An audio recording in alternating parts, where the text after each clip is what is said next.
Let's move over to the other games in the Pac-12 that someone could, in theory, look at and say, "Oh, I think that might be a trap game. Oh, you gotta watch out." But I feel the complete opposite about Fresno State at USC and San Diego State at Utah. The Mountain West so far has not had a good go of it against the Pac-12. San Diego State got trounced by Arizona in San Diego, 38-20 in week 1. Fresno State very easily could have beaten Oregon State a week ago, but they ultimately lost at home. Now they have to go on the road to a USC team that we'll get to here in just a moment, but I feel good about them in that particular game. I think the Trojans, who are currently sitting at about 12 and a half point favorites, line's kind of fluctuating around Take the there, over. Richie. I'm putting them in the Pac-12 prime picks this week as long as it stays under 2 touchdowns.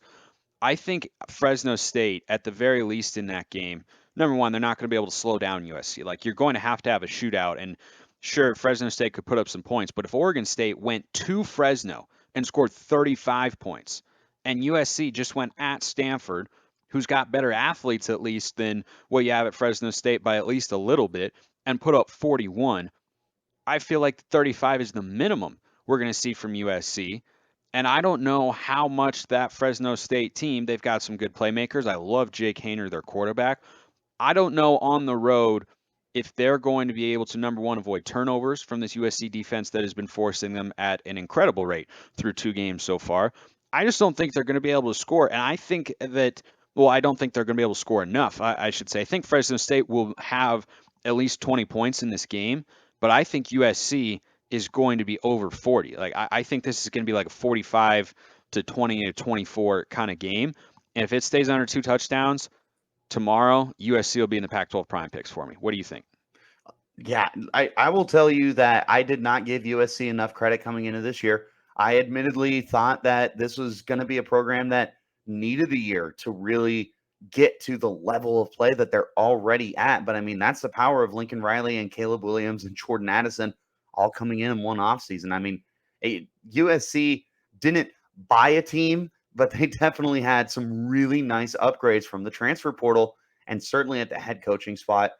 As much as I want to say, I think Fresno State could hang in this game because of Jake Haener and how terrific he is a quarterback, because he is, almost 800 passing yards through the first 2 games of the year, 3 touchdowns, 0 interceptions. It's just not going to be enough. Like you said, USC is going to hang 40 points. They already have over 100 points on the year. And it's not for a lack of competition. Like, sure, you can say what you want about Stanford being down, but that's still a good program. And you had to go to Palo Alto to beat that team. This is a really, really good USC program. Fresno State, they would have to score 50 points, and that's not happening against this defense. Like you mentioned, they are forcing turnovers like it's nobody's business. They have 9 turnovers in this game or on the season, 7 interceptions. Oh my goodness, interceptions. This is a really, really good USC program. So as much as I would like to say Fresno could put up a fight, they're not going to, especially down in the Coliseum. And then the other team you mentioned was the San Diego State Aztecs. That's what they're called. At Utah, yeah. Right, yeah. Again, like, I would like to believe that San Diego State could put up a fight based off of what they did last year, but they have not been a good team this year. And like you said, you were home against U of A, who had 1 win last year and got absolutely trounced by them. It was 38-20 in your own stadium.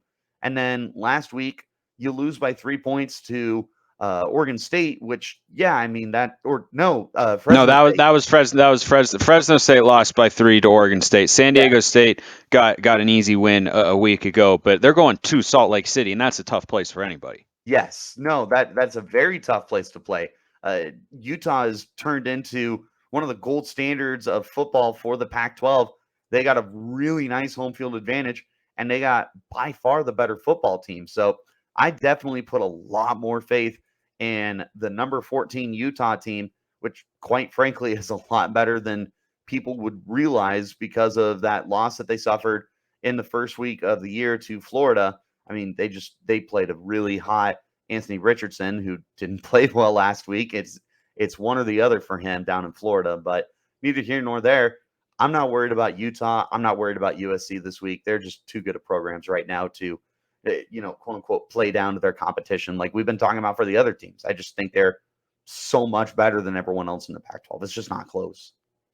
I think USC is really well coached and they're humming along right now. And Utah also a historically very well coached football program. And they're, I think, extremely motivated after that game against Florida to prove that they are the team that everyone thought they could be coming into this season. Because right now, they're behind the eight ball a little bit in that they're having to kind of claw back to regain that reputation and that national pedigree that they were looking for had they gone into Gainesville and walked away winners, which they should have, frankly. I thought they were the better team that day, but they didn't execute when they needed to, and they let Florida hang around, and the game unfortunately got away from them with a game-losing interception in the end zone by Cam Rising. And so I think what you have here is a game that's ripe for a big time blowout. I Yes. really, really think that. I think USC and Utah both will win big this week because I look at San Diego State,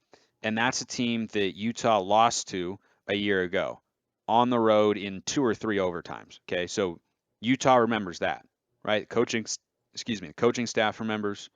Players who were on the team last year, they remember. That's how they started 1-2 is they lost to BYU and then they lost to San Diego State. And they should not have lost to San Diego State, but they did. And then they went on a run. So I think the motivation for Utah, both from what's happened this season and what happened against this opponent a week ago, is going to have them fired up. They're going to be at home in front of the home crowd. And I think you're going to see a really good game from Cam Rising. But everyone on Utah, I expect to be playing at a high level because if I'm a coaching staff, I don't know if you feel this way, Richie. I'd 100% use it as motivation. Like, this team got you last year. How are you going to respond? You're playing at home where Utah has been damn near unbeatable in the last couple of years. And I don't think they lose a game at home this season. Coming into this 2022 campaign, I thought this would be a big win for Utah. I feel that way even more strongly now. They might be in the Pac-12 prime picks tomorrow. They're a 3-touchdown favorite. I think they could cover that because you're going to Yes. see the explosive offense, but I think you're going to see the defense start to work things out because you got Kyle Whittingham and a good defensive staff, and you got good personnel. Guys like Mohamed Diabate and Clark Phillips on the back end as well, anchoring the secondary. I think this is a game that Utah is going to come out and try and make a little bit of a statement as much as they can before they begin conference play. Absolutely, man. This is just such a good, well coached program. I've been on record before talking about how I firmly believe that Kyle Whittingham is one of the best coaches in college football. I totally buy into everything that Utah has been able to put out over the last decade plus. As long as he's there, as long as Tavian Thomas remains there, as long as Cameron Rising remains there, they're going to put up points. And that defense is no joke. The defense is just like statistically they're not throwing up these massive numbers in the box score, but they're still such a well coached unit. And Yeah. against San Diego State, like you mentioned, that was your what was it like? That was the only loss for them last year, right? Before the Rose Bowl. They lost to Oregon State once in conference play. So Okay. they beat I think a cupcake team. They lost to BYU, lost to San Diego State, and then either of the Beavs were perfect in conference play. But I just think the way that game went, not just that they lost, but the fact that it was a three overtime or two. I think it was two overtimes, two or three, whatever it was. The fact that you lost in that heartbreaking of a fashion, I think you're just going to have guys come out super driven to get a W in a big, big way. Yes, no, I would count on Utah to look like the far superior football team. It's really going to help them to be in Salt Lake City. Like you said, they're almost completely unbeatable at home. San Diego State doesn't have a chance, even with a 3 touchdown spread. I'm taking it. I'm taking Utah to cover that game comfortably.